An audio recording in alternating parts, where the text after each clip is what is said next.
Over the years, we have come up with a lot of different brand names. So if you're struggling to come up with one, don't worry, I know exactly how you feel. And today, I'm going to show you how to create a powerful brand name.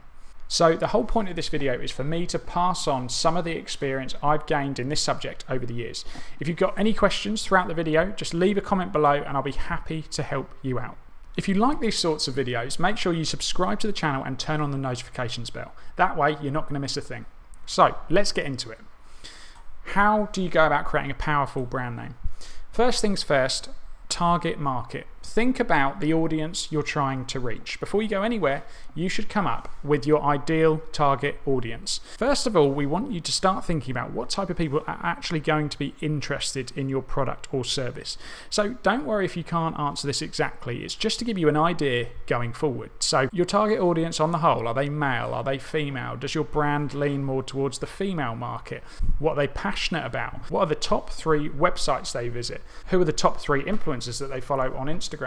Make a list of all of this, write it all down on a piece of paper because it's going to help you answer the next question. I want you to think of your brand as a character. So if your brand was a person, how would they look? How would they talk? How would they walk? What would they wear? Because although this might sound a bit silly, it's going to help you decide whether the brand name you come up for can fit the character that you want to portray to your audience. So let's look at some brand name types, and this is going to help you work out if the sorts of names you're coming up with have a real meaning. Let's start off with descriptive. So this type of brand name actively just describes the product or service offered by you as the company.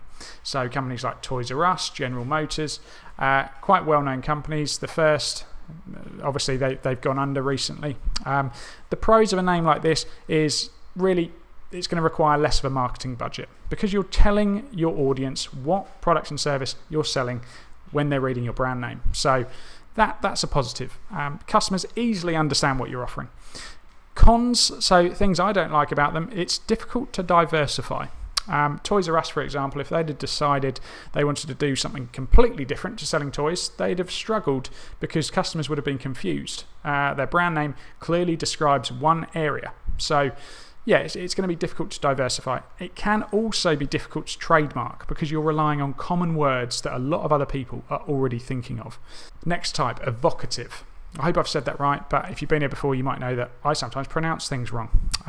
So this is on the creative side of the spectrum. So usually these words are sort of suggestive. It might bring to mind a certain experience or a thought with the customer. So companies are usually trying to forge a deeper meaning. They want their customers to think their brand offers more than just their products and services. So the 2 examples I've gone with are Nike and Amazon, 2 very, very well-known brands. So Nike, the word is actually derived from the word for the Greek goddess of victory, whether you knew that or not. Amazon, well, there's a few different reasons why Amazon was called Amazon, but 2 of the main ones was, first of all, they wanted to suggest scale. So they wanted to be known originally as the world's biggest bookstore. And also at the time, I believe something else that swayed Jeff Bezos' decision was the fact that at the time, Google and website listings were often alphabetical. So he wanted to be right at the front. That's sensible. So pros of this, you're going to come up with something authentic. Well, it's going to be easy for you to do that, easy for you to come up with something original. It's also going to be easier to trademark. If you come up with a word that's suggestive, you can really go quite wide with the sort of words that might relate to your target audience. So cons, you're going to need more of a marketing budget. Your marketing efforts in general are going to be increased because people might not know what you're selling just by reading your brand name. Nike and Amazon are obviously 2 huge companies that have done really, really well, but it's probably because they had a very, very good product and service in the first place. They obviously, if they were starting as complete nobodies, they really would have had to pile a lot of money into their marketing budgets, and of course they have done so. Moving on to the next type, invented. So if you can't find the perfect word, you can make one up. That makes things easier. Usually these are sort of derived from relevant root words, maybe from Latin or Greek or other foreign languages.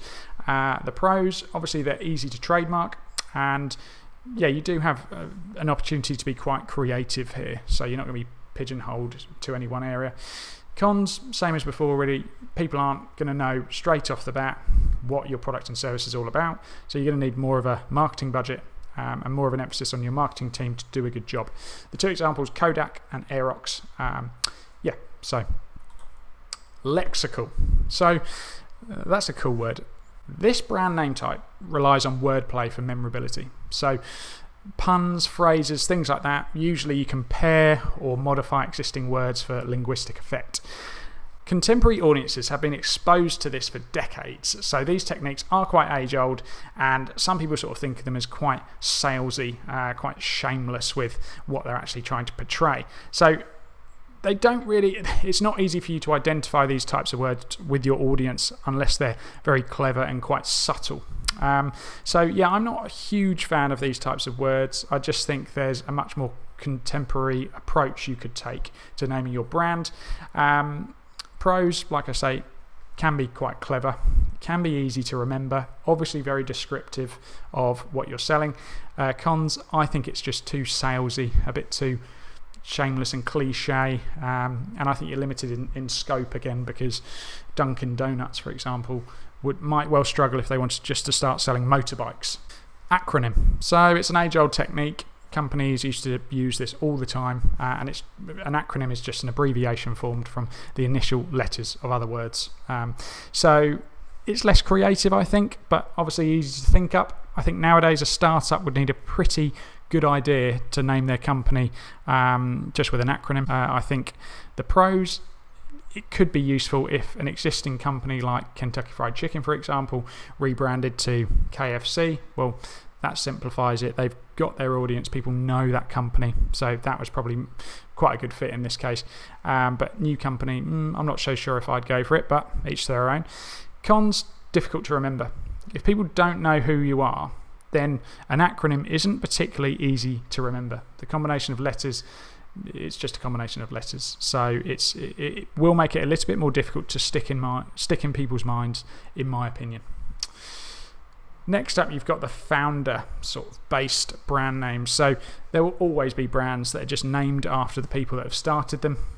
These days, I think they're less common. The pros, again, obviously it's easy to trademark. There's not very many people with your name, or probably with your name, that sell the products and services you do. It can be quite distinctive, that's fair to say.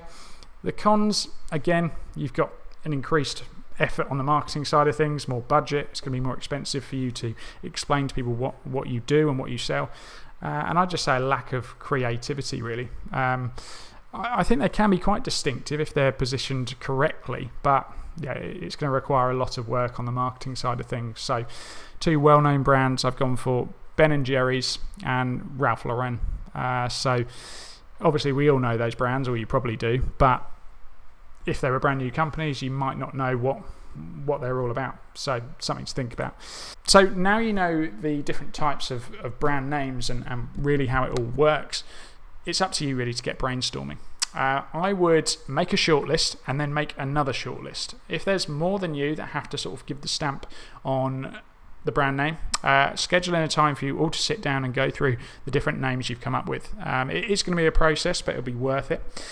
Once you've got them all, write them all down, however stupid they sound, and once you've got that shortlist, you're going to need to make some sort of final checks. So these are very important. I'm going to tell you about that. I just want to say, guys, if you're finding this video useful, please smash the like button. Any questions, like I say, just leave a comment below. I'll be more than happy to help. An extra tip for any of you that want a little bit more help, there's a website out there called namelix.com. So that's NAMELIX.com. And they basically have a free AI-powered business name generator. You can type in even your keywords, and they'll give you loads and loads of suggestions based on free domains and free trademark opportunities. On to the final checks. So before you decide on a name, before you go all in and start printing out all your product packaging, you really need to make sure you're not going to be infringing on anyone's rights. So check the brand name isn't trademarked, first of all. We use TMView. We also use Trademarkia. But we also always recommend using a local government trademark website. So whichever marketplace you're thinking about selling in, check their local trademark website to make sure no company exists Also Google the potential company name to make sure it doesn't exist and you're not going to be stepping on anyone's toes. The last thing you want to do is pile loads of money into this new brand and then have a letter from someone's solicitor or lawyer later down the line saying you can't use this because you're going to waste loads of money. And we know because it's happened to us. So check the domain availability next. It sounds simple, but you need to know that the website is going to be available. So again, you can use GoDaddy or Namecheap. Type in the brand name, www.brandname.com, and just see if it's available. If it's not, this isn't the be-all and end-all in our opinion. You could change it slightly. So you could go brand name UK or my brand name, whatever it was. Just get an idea as to whether you're going to be treading on anyone's toes. Make sure there's no companies selling the same sorts of products or services, because that's a really, really important part of this. If a word is trademarked, it's not necessarily now impossible for you to do it. You just need to make sure you're not selling the same type of products or services. So also look on the likes of Amazon, Google, like I've said, just to make sure you're not infringing on anyone. Type your brand name in, make sure no products come up. And I always will advise people to take the advice of a professional. It might cost you a few $100s or pounds, but it's going to be worth it if you're going to save some money in the long term. So if you've got any questions about this, please leave a comment, because we have been through a fair few learning lessons, if you like.